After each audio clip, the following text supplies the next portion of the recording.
Like many people, there are a few words to describe who I am: artist, activist, professor. But there's also words like prisoner, husband, father. I was a member of the Black Panther Party. I was a Black Panther. Well, actually, a light brown panther. Maybe even a light tan panther, but they let me wear the black beret and the leather jacket anyway. And what we understood then, the 60s being the 60s, was that life was kind of happening around us. There was the war in Vietnam. There were protests happening all around. There were the students who were taking to the streets. There were the civil rights movements. And one felt like you had to get out and get involved.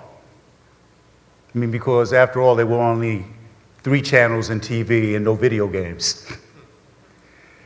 So the action and the activity that happened around became an important part in the conversation of who we were.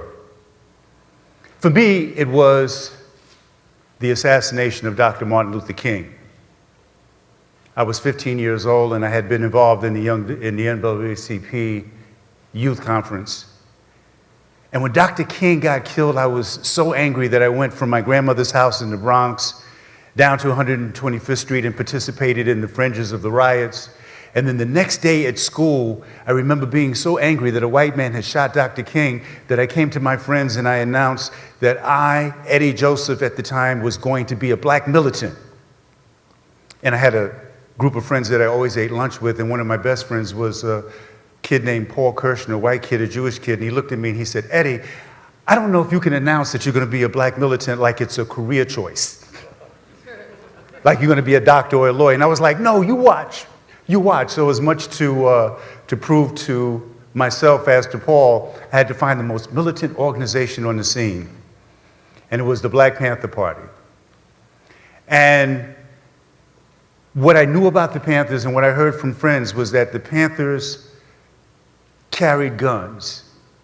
And that in order to be the Panthers, that you had to prove yourself. In fact, as we were riding out to the Panther office, which was in Brooklyn, one of my friends said, hey man, you know you're going to have to kill a white dude to be a Panther. And I was like, what? And my other friend says, no, man, no, calm down, relax. You don't have to kill a white dude. I was so relaxed. He leaned over, he says, you got to kill a white cop, and you got to bring in his badge and his gun. I got to the Panther office. I sat in the back of the meeting, and as the person who was running the meeting was going through the Panther 10-point program, which talked about freedom, housing, education, I jumped up in the middle of the meeting and I said, choose me, brother, arm me. I kill a white dude right now. He said, come here, young brother. And as I stood beside the side of the desk, he reached down and he gave me the secret weapon of the revolution. He handed me a stack of books. And now me listening to my friends and just paying attention to the image that I saw on TV, looked at him and I said, excuse me, brother, I thought you were going to arm me. And he said, excuse me, young brother, I just did. The books were the autobiography of Malcolm X, Wretched of the Earth by Fanon, Before the Mayflower by Lerone Bennett Jr., and the famous little red book, Quotations from Chairman Mao. And then as I was walking away, he said, young brother, let me ask you a question.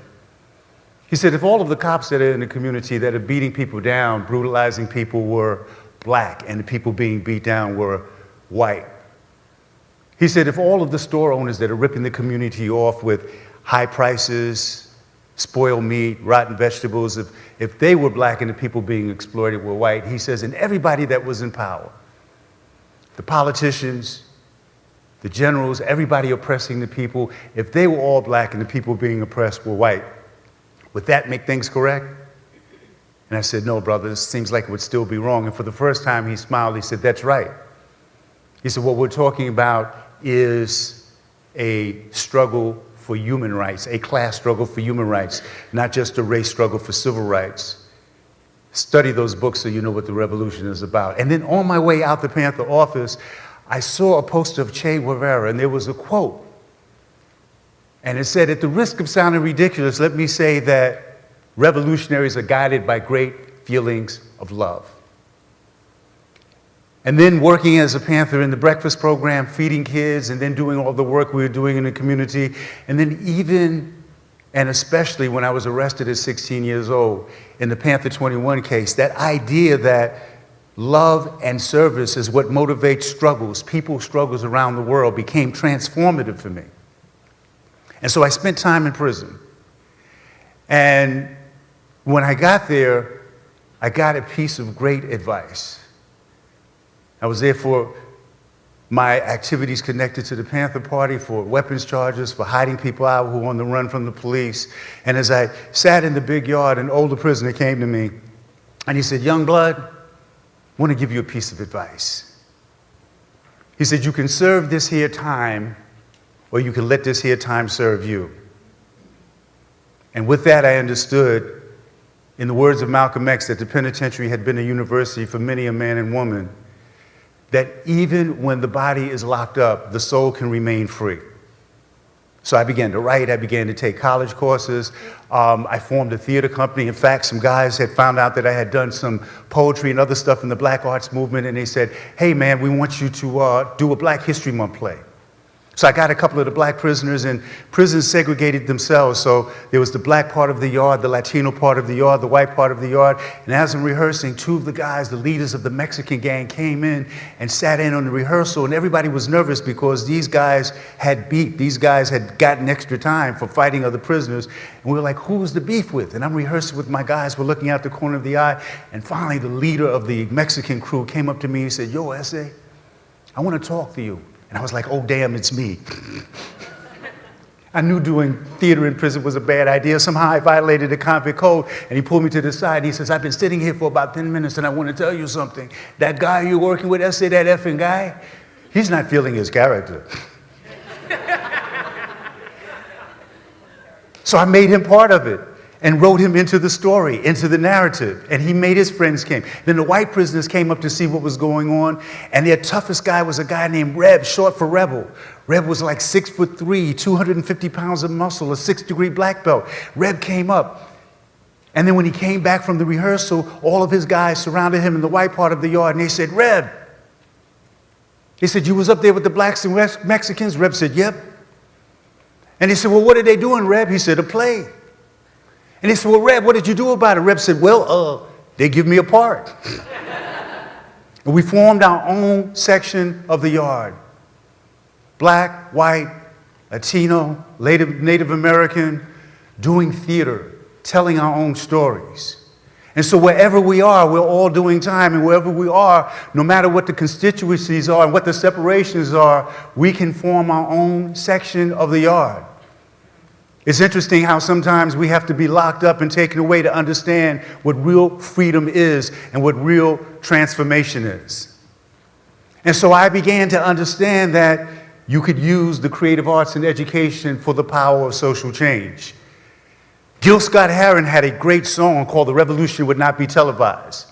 It's a great poem and a great song where he talks about the revolution would not be televised. And I listened to that, but when I got in prison and started doing theater and started doing poetry and started going to school, I was like, the revolution may not be televised, but maybe we can get a commercial on the air.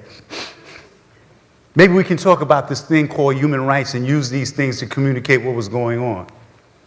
I remember as a young Panther coming to Columbia University, and the students would shut the campus down when anything was going on. It would be the anti-war movement if there was a police shooting. The students at Columbia would shut it down. It was like the hotbed for revolutionary struggle. And then the Panthers would come, and we would always speak, and usually we would be the last speakers. And at time I was out on bail on a case known as the Panther 21 case. And I would give my speech to all of the students. There'd be like 5,000 students and community folks. And I would have that 60s cadence. And I would go, "Brothers and sisters, if Columbia University doesn't recognize that the war in Vietnam is a war of capitalist exploitation, and they don't recognize that the United States military is occupying Vietnam the way the New York City Pig Department is trying to occupy this campus and brutalizing people in Harlem, then you need to do much more than just take this campus over there, brothers and sisters. You need to burn the damn place down." And the students, of course, would be cheering, yeah, burn it down. And while you're at it, let's get rid of Professor so-and-so. That was the spirit of the time. That was the activism that happened. People saw that colleges were connected to community, community was connected to colleges, and people had those kind of ongoing conversations and protests. And when I was released, I understood that the work had to continue. About the time that I was in prison, there were about 500,000 people in prison in the United States. We were number 3 behind the Soviet Union and South Africa. Now, some 27 years later, we're number 1 with 2+ million people locked up. The degrees that I got in college, that I got when I was in Leavenworth, you can't get in many prisons because as they build more prisons, they cut the educational funding. There's a place not far from here called Rikers Island that is populated by young Black and Latino men, primarily poor people in general. It cost about $170,000 to keep a young person in prison, about $50,000 to send them to Columbia or Yale. So why are we building more prisons and less schools? The idea of transformation, the idea of not doing the time, but us letting the time serve us, is an idea that has to include the least of us.